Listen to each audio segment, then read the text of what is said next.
Hello guys, आज हम इस ब्लाउज़ का कटिंग करेंगे। पीछे से बिल्कुल हाई नेक है। पहले हमने ये वीडियो बनाया है हाई नेक, लेकिन किसी की फरमाइश पे मैं ये फिर से दोबारा बना रहा हूँ। मुझे हाई नेक बोले थे कि बैक से हाई नेक चाहिए। तो हाई नेक दो तरह का होता है, एक नॉर्मल नेक होता है, उसको भी लोग हाई नेक बोलते हैं, लेकिन इसको भी हाई नेक बोलते हैं। तो इस तरीके से मैंने दोनों ड्राइंग एक ही पेपर पे कर दिया है कि जो उनको चाहिए वो उसमें से चूज कर लेंगे। ये ब्लाउज हम प्रिंसेस कट में कटिंग करेंगे। चलिए वीडियो शुरू करते हैं।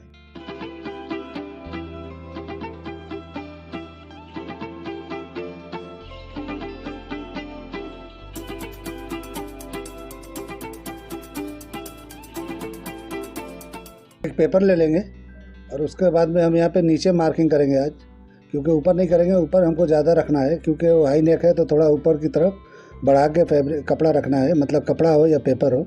तो इस तरीके से हम बढ़ा के रखेंगे और लेंथ यहाँ ले लेंगे। तो 15 हाफ पे हमने एक निशान लगा लिया, तो ये हमारा लेंथ हो गया। और ऊपर एक्स्ट्रा है वो हम कॉलर की तरह यूज़ करेंगे। तो इसको जो है देखिए, डॉट पॉइंट का एक निशान लगा लिए, तो डॉट पॉइंट पे एक सीधा निशान लगा लेंगे। उसके बाद में ये लेंथ का जो निशान है ऊपर शोल्डर का, वो लगा लेंगे। और उसके बाद में जो है हम एक सीधा सा एक निशान लगाएंगे जो शोल्डर के लिए है। तो शोल्डर हमारा जो भी है 15 हाफ है, तो ये हम 1 इंच माइनस पे लगाएंगे, यानी 14 हाफ के हिसाब से लगाएंगे और 1 इंच माइनस कर लेंगे। तो 1 इंच ही डाउन करके हमको लगाना है, क्योंकि ज़्यादा ये ड्रॉप्स नहीं है। जिस लेडी का हो है वो ज़्यादा अगर डाउन शोल्डर है तो हम ज़्यादा नीचे लगाते हैं। ये एक्ट्रेस ने पहना है वो तो ज़्यादा डाउन दिखता है, लेकिन मैं 1 इंच पे ही लगा रहा हूँ। और ये देखिए 2 नेक का निशान लगा रहा हूँ। एक कॉलर वाला जो है, जो हाई नेक पीछे जाता है, वो मैंने लगाया है 2.25 इंच पे, और ये लगाया 3 इंच पे। क्योंकि 3 इंच पे इसलिए लगाया हूँ कि ये आधा इंच भागेगा इस तरफ, तो ये 3.5 हो जाएगा। और इस तरह हम जो है 8 इंच पे, 7.25 इंच पे हम निशान लगा लेंगे। जो भी हमारा नेक रहेगा वहाँ हम निशान लगा लेंगे और इस तरह से राउंड शेप कर देंगे। ये नॉर्मल नेक के लिए मैं लगा रहा हूँ निशान। जो नॉर्मल गला होता है, आगे से जो भी गला हो, पीछे जाके हल्का राउंड होता है, 2 इंच, 3 इंच, 3.5 इंच, 4 इंच तक रहता है। ये उसके लिए नॉर्मल नेक बोलते हैं उसको। इसको कुछ लोग हाई भी बोलते हैं। तो इसलिए मैं समझ नहीं पाया था कि उनको हाई नेक किस टाइप का चाहिए, क्योंकि उन्होंने मुझे कुछ फ़ोटो वोटो नहीं दिया था। तो इसलिए जो है मैं अपने हिसाब से 2 नेक इस पर ड्रॉ कर रहा हूँ। तो देखिए, ये जो मॉडल ने पहना है, एक्ट्रेस ने पहना है, उसके हिसाब से मैं दूसरा नेक जो है ड्रॉ कर रहा हूँ। तो ये same to same high neck इस तरह से जाएगा। तो जो हमने लिया था 2.25 इंच पे, उसके अंदर हम निशान ये लगा रहे हैं। तो इस तरह से निशान लगा लेंगे और इस तरह से शेप दे देंगे। जो भी शेप दिख रहा है आपको इमेज में, तो ये सेम टू सेम हो जाएगा पहनने के बाद में, क्योंकि कॉलर की तरह और चढ़ेगा गले के ऊपर। और यहाँ पे 1 इंच का ही लेंगे, क्योंकि ज़्यादा चौड़ा अच्छा नहीं रहता है। 1 इंच का काफ़ी अच्छा दिखता है, तो ये सुंदर लगता है। तो इस हिसाब से 1 इंच ही कॉलर हम पीछे लेंगे। ज़्यादा ऊंचा करेंगे तो अच्छा और लगता है, ख़राब लगता है। तो इस हिसाब से 1 इंच का मार्किंग करके और इस तरीके से हम यहाँ पे ये शोल्डर पे डाउन कर देंगे। और नेक हमने कर दिया। ये 2 नेक मैंने किया है। जो आपको चाहिए इसी वीडियो को देख के आप दोनों डिज़ाइन सीख लो एक ही साथ में, कि वो देख करना है कि ये करना है। ठीक है, दोनों के लिए सेम शोल्डर कम करना है आधा इंच मैं सारे पीसों में कम करता हूँ, जैसे टोटल 1 इंच। तो उससे क्या होता है कि हमारे आगे का गला जो है वो चिपक के बैठता है। आपके पास क्रॉस फ्रंट और क्रॉस बैक का मेजरमेंट है तब तो ठीक है, नहीं है तो ये फार्मूला इस्तेमाल करिए, एकदम परफेक्ट आएगा। इस तरीके से हम यहाँ पे एक निशान लगा लेंगे 7 इंच पे, जहाँ पे हमारा जो है यहाँ पे आर्मोल डाउन होगा, लेकिन फिर भी हम प्रिंसेस कट में कर रहे हैं तो एक 4 इंच पे निशान लगा लेंगे और थोड़ा सा अंदर की तरफ हल्का सा लेके ऐसा निशान लगा लेंगे। क्योंकि हम देखें, जो भी हम प्रिंसेस कट कटिंग करते हैं तो इसी फार्मूले से करते हैं। और 1 इंच जो है आगे की तरफ बढ़ा लेंगे। तो और यहाँ पे जो भी डॉट पॉइंट का सेंटर निकलता है हमारा पौने 4 इंच पे, वो लगा लेंगे और यहाँ पे 1.25 इंच कम करके एक मार्किंग कर देंगे। तो ये मार्किंग होने के बाद में हम इसको सीधा जो है शेप दे देंगे।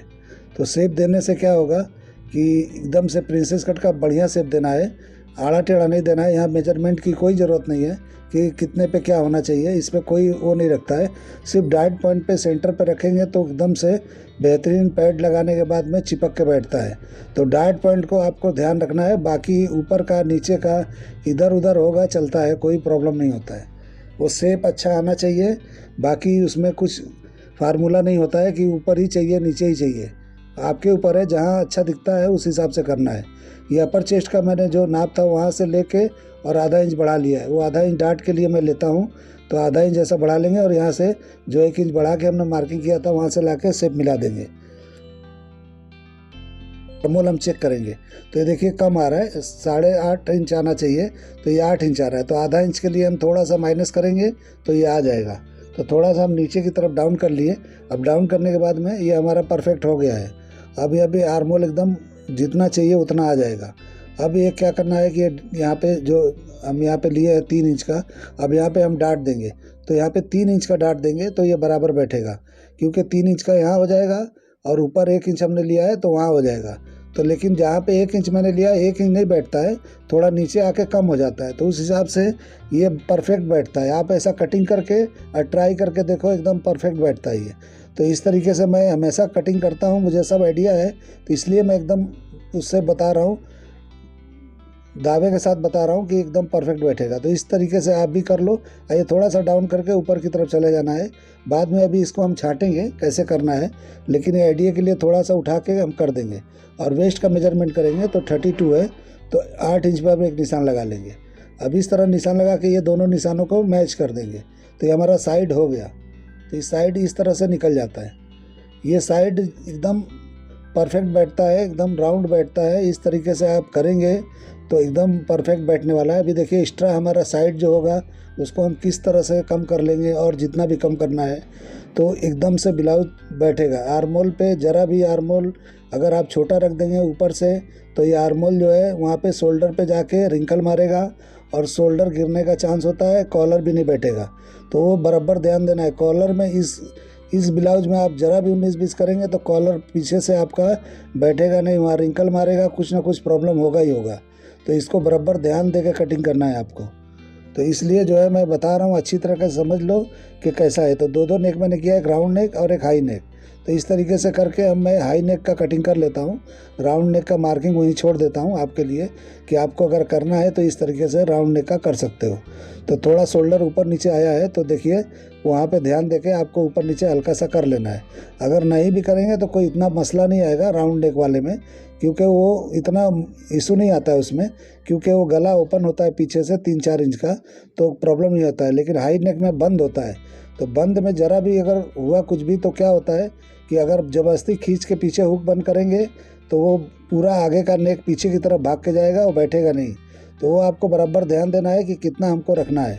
तो इस तरीके से कटिंग करो और बराबर पीछे का पट्टा बराबर होना चाहिए, थोड़ा एक्स्ट्रा ही रखो ताकि दिक्कत ना आए। तो इस तरह से अभी हम कटिंग कर लिए हैं। इस तरह से निशान लगा के हम ये चेक करेंगे प्रिंसेस कट का जो जॉइंट मारेंगे हम, तो कैसा बराबर आएगा कि या छोटा बड़ा आएगा। तो पहले ही चेक कर लेना है ताकि बाद में हमको कुछ प्रॉब्लम ना हो, ताकि हम कटिंग कर दें एकदम परफेक्ट। तो ये जो है बाद में जब जॉइंट करें तो एकदम कुछ भी इशू नहीं होना चाहिए। इस तरीके से रख के अब हम आर्मोल को देखिए, एक सूत निकल गया था और यहाँ मीटो मीट मिलाना है बिल्कुल अपर चेस्ट के सामने, क्योंकि मीटो मीट ज़रा भी ये चढ़ेगा, ओवरलैपिंग होगा तो वहाँ बबल आ जाएगा। इसलिए जो है आपको वहाँ पे मीटो मीट ही रखना है। एक सूत का फ़र्क अगर गैप आता है तो चल जाएगा, लेकिन ये चढ़ना नहीं चाहिए, ये ओवरलैपिंग वहाँ पे बिल्कुल नहीं होना चाहिए। तो इस तरीके से ऐसा आर्मोल को घुमा लेंगे। अभी देखिए आर्मोल एकदम परफेक्ट 8.5 इंच का आया है, यानी 17 इंच बराबर है। इस तरीके से हम ताल को छाट लेंगे, मतलब आर्मोल का शेप सही कर लेंगे। तो इस तरीके से करेंगे तो आर्मोल का जो भी राउंडिंग है वो जितना है वो बैठ जाएगा।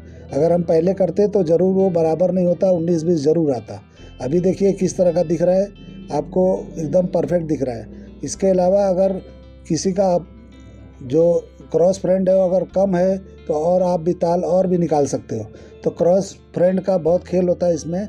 ये सब ब्लाउज़ों में फ्रंट क्रॉस का लेना बहुत ज़रूरी है। अगर फ्रंट क्रॉस आपने लिया है तो समझो कि एकदम से परफेक्ट आएगा, बिल्कुल भी वहाँ पे लूज नहीं होगा। स्लीव लगने के बाद में एकदम परफेक्ट बैठेगा वो। तो इस तरीके से मैं अंदाजे से कटिंग कर रहा हूँ, मेरा ये मतलब बैठ जाता है। लेकिन आपको अगर कटिंग करना है तो क्रॉस फ्रंट नाप सकते हो, क्रॉस बैक भी नाप सकते हो। तो क्या होगा कि एकदम परफेक्ट आएगा। कभी भी क्रॉस फ्रंट और क्रॉस बैक में बहुत फ़र्क होता है, कभी कभी तो 2-2 इंच का फ़र्क होता है। तो इस तरीके से आप बराबर शोल्डर काटेंगे तो कभी ब्लाउज नहीं बैठेगा।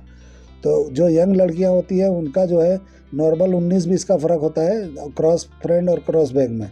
लेकिन जो थोड़ा उम्र वाली होती है तो उनका जो है काफ़ी फ़र्क होता है। तो इस तरीके से आपको ब्लाउज़ जो है सोच समझ के कटिंग करना है कि किसके लिए कटिंग कर रहे हो। वो लेडी का भी ध्यान रखना है कि वो कैसी है, तो उस हिसाब से आपको जजमेंट भी लगाना है। साइज़ से भी आप पकड़ सकते हो कि किसके लिए है, कितना कटिंग करना है, तो साइज़ से भी पता चल जाता है। तो इस तरीके से इस बार हम शोल्डर जो है जितना है 15.5 है तो 15.5 का 7.25 होता है, उतना लगाना है। एक सूत बढ़ा के लगाओ, कम नहीं लगाना है यहाँ पे, क्योंकि यहाँ पे ज़्यादा रहेगा तो पीछे का जो बैग है वो बराबर बैठेगा। इस तरह से आगे सरका के नेक को देखो किस तरह से मैं टर्न कर लिया कॉलर को, और उसके बाद में वहाँ पे हम गले का मार्किंग कर देंगे टर्न करने के बाद में। तो इस तरफ से शोल्डर हमको जहाँ पे 15.5 बैठा है वहाँ पे लाके मिलाना है। वो फ्रंट में देखो गैप आ गया है, तो फ्रंट में गैप रहेगा तो वो चलेगा। बैग में उतना देखो कितना बैग बढ़ गया है, और यहाँ पे ये शोल्डर आगे की तरफ आ गया है। इस तरह के रख के फिर मार्किंग को उठाना है। तो इस तरीके से उठाएंगे तो एकदम ही से ब्लाउज जो है चिपक के बैठेगा, क्योंकि कभी भी आगे का नेक झोल मारता है। यही सब कारण होता है कि बैक फ्रंट बराबर कटा होता है, तो इसलिए बैठता नहीं है। तो इसलिए बैक फ्रंट को कभी भी कम काटना है। कोई भी चीज़ काटो तो बैक को हमेशा ज़्यादा और फ्रंट को कम काटा करो। तो इस तरीके से कटिंग करेंगे तो कभी भी सूट भी आप काटते हो तो ये फार्मूले का इस्तेमाल ज़रूर करो आप लोग। तो देखो एकदम नेक चिपक के बैठेगा फ्रंट का। अब फ्रंट का नेक बैठना बहुत ज़रूरी है। अगर सेम सेम काट दोगे तो बैक का भी नहीं बैठता है, बैक का टाइट होता है और फ्रंट का झोल मारता है। तो इसलिए जो है इस तरीके से आप काटोगे तो एकदम परफेक्ट बैठेगा। अब मैंने उसका मेजर निकाल लिया था। अब यहाँ पे देखो मैंने आर्मोल का शेप दे दिया है। इसमें जो है अपने हिसाब से शेप देना है, जो आपको लगे कि एकदम बेहतर शेप दिख रहा है उस तरीके से देना है। इसमें कोई फार्मूला नहीं है कि इतना अंदर इतना बाहर जाना है। किसी किसी लेडी का ऐसा होता है कि बिल्कुल जो है बाहर की तरफ जाता है, जो पीछे से थोड़ा अभी पीछे से थोड़ा उसका जो है बैक का पार्ट होता है ज़्यादा बाहर उकसा हुआ होता है, उसका पीछे की तरफ उसका आगे की तरफ बढ़ा के काटा जाता है। और जिसका स्लिम होता है एकदम सीधा दिखता है, उसके बैग में फैट ज़्यादा नहीं दिखता है, तो उसको जो है इस तरह से अंदर हल्का सा लेके कटिंग कर सकते हैं। तो ये बहुत ज़रूरी है ये सब चीज़ों का ध्यान देना कि किसके लिए कौन सा ब्लाउज़ कटिंग कर रहे हैं, क्या सूट कटिंग कर रहे हैं, किस शेप से हमको काटना है, ये सब बहुत ज़रूरी होता है। तब जाके एकदम परफेक्ट जो है कटिंग होता है। तो इस तरीके से मैं कटिंग करता हूँ। तो देखो किस तरह से मेरा शेप है और कटिंग है। तो इस तरीके से आप देखो, कटिंग देख के ही आपको आइडिया लग जाएगा कि मेरा काम किस तरीके का होता है, कैसा मैं करता हूँ। ये कटिंग से ही आपको पकड़ लोगे कि किस तरह का कटिंग है ये। इतना क्लीन कटिंग क्लीन मैं एकदम करता हूँ। एक बार हाथ घुमाता हूँ लेकिन एकदम परफेक्ट कटता है। 19-20 होने का कोई चांस ही नहीं है इसमें। तो इस तरीके से मैं कटिंग कर लेता हूँ। ज़्यादा ड्राइंग वाला कटिंग मैं नहीं करता हूँ। ये तो पेपर पे आपको बताने के लिए इतना कर भी दे रहा हूँ, नहीं तो मैं जब अपने लिए काटता हूँ तो कपड़े पे मार्किंग करता ही नहीं हूँ, ऐसे ही काट देता हूँ मैं। तो मुझे आइडिया है कि कहाँ से कितना क्या करना है, तो उस हिसाब से कर देता हूँ। तो इसलिए जो है आप मेरा ये फॉर्मेट देख के आप सीखो और आप भी ऐसा कटिंग करो। मैं तो यही चाहूँगा इस तरह के जिस तरह से कर रहा हूँ, ये सारे फर्मे मैं इस तरीके से काटा हूँ। जितने भी मेरे वीडियो है इस तरीके से है, तो आप देख लो किस तरह करना है। ये डाट मिलाने से क्या होता है कि डाट जो है वहाँ पे पॉइंट गहरा अंदर की तरफ खींचता नहीं है, ये बराबर एकदम स्ट्रेट बैठता है। अब जो है ये पूरा कट गया है। आपको बैग में बंद रखना है तो बंद रखो, खुला रखना है तो पूरा हुकाई करो, और जिस तरीके से बैग ओपन करना है तो बैग ओपन करो, फ्रंट करना है तो फ्रंट ओपन करो। वो आपकी मर्जी है, आपका चॉइस है, जिस तरीके से करना चाहो कर सकते हो। तो अगर फ्रंट में ओपनिंग रखना है तो बैग बंद करके कटिंग कर लो, अगर फ्रंट को बंद रखना है तो बैग को ओपनिंग करो। तो बैग ओपनिंग करने का अगर पूरा हुक लगाना है तो पूरा हुक लगाओ। साइड में अगर और भी तरीके हैं जिप लगाने का तो आपको जमता है तो वैसा लगाओ, वो आपकी मर्जी है। लेकिन ये जो है कॉलर वाला ब्लाउज है, तो मैं तो यही कहूँगा कि फ्रंट ओपन रहेगा तो ज़्यादा बेहतर रहेगा, क्योंकि पहनने में ज़्यादा इजी रहता है। और पीछे की तरफ ये बहुत गला बड़ा नहीं होता है, तो बैग में बंद कर देंगे तो सर भी जाने का तकलीफ़ हो जाता है। तो ये चीज़ का ध्यान रखना है। इस तरह से नॉर्मल नेक के लिए मैंने राउंड कर लिया बैग का। तो बैग का नेक किया है, जो आगे से राउंड नेक का मैंने शेप निकाला था ये उसके लिए गला है। तो इस तरीके से आप नॉर्मल अगर ब्लाउज़ काटते हैं तो इस तरीके से आप ब्लाउज़ कटिंग कर सकते हैं। नेक आपको अगर ऐसा बंद रखना है तो बंद रखिए, अगर इसमें कोई शेप देना है तो आप इस तरह का शेप दे सकते हो। इस तरह का शेप कोई भी शेप यहाँ पे आप दे सकते हो, ये बंद गले में ही आता है। ये डिज़ाइन एक हो जाता है। और ऊपर के लिए अगर चाहिए कॉलर वाले में तो कॉलर वाले में भी ये दे सकते हो, एक डिज़ाइन भी हो जाएगा और आपका बंद जैसा भी दिखेगा। बहुत ज़्यादा इसमें ओपन नहीं रखना है, एकदम नैरो लेके चले जाना है। तो इस तरीके से कटिंग करेंगे तो परफेक्ट होगा। अब मैं अपर चेस्ट का नाप तो लिया था, लेकिन बस्ट का मैंने नाप नहीं बताया आपको, और मैं ऐसे ही हर ब्लाउज़ों का कटिंग करता हूँ। तो इसको हम नाप के देखते हैं कि हमारा बस्ट जो है, जो भी चेस्ट का नाप है वो सेंटर बस्ट का वो बराबर आता है या नहीं आता है। तो देखिए हमारा ये सेंटर का 10 इंच आया, और 10 इंच आया। अब यहाँ पे देखिए डॉट पॉइंट यहाँ पे नीचे की तरफ थोड़ा आएगा हमारा, तो 10.5 पे हमारा नाप है, तो 10.5 पे आएंगे। ये हमारे फर्मे में कहीं मार्जिंग नहीं होता है, सब आपको बाद में रखना है। तो इस तरीके से 10 इंच निकाला मैंने, और निकालने के बाद में ये डाट को थोड़ा क्लोज करेंगे। डाट ऊपर नीचे चलता है, वो आप थोड़ा ऊपर नीचे कर सकते हो, इसका कुछ दिक्कत नहीं होता है। इस तरीके से 10 इंच निकालने के बाद में देखिए मैं निकाला हूँ, तो देखिए 18.5 इंच आ गया। तो इसका मतलब ये 37 एकदम परफेक्ट आ गया। आप लूजिंग देना चाहते हो, अगर पूरा पैक गला बनाओगे आगे पीछे का, तो आपको थोड़ा 1-1 इंच का लूजिंग देना। चेस्ट पे नहीं देना है, चेस्ट के ऊपर जरूर दे दीजिए, ताकि जो है फिटिंग अच्छा आ जाए। नहीं भी दोगे तो चलता है, किसी किसी को एकदम फिटिंग वाला पसंद हो। आप कस्टमर के चॉइस के हिसाब से आपको जाना है। अगर आप लोग को ये मेरा कटिंग का आइडिया और तरीका पसंद आता है तो मेरे वीडियो को लाइक करो, सब्सक्राइब करो और दोस्तों में शेयर करो। दुआ में याद रखो। अल्लाह हाफिज़।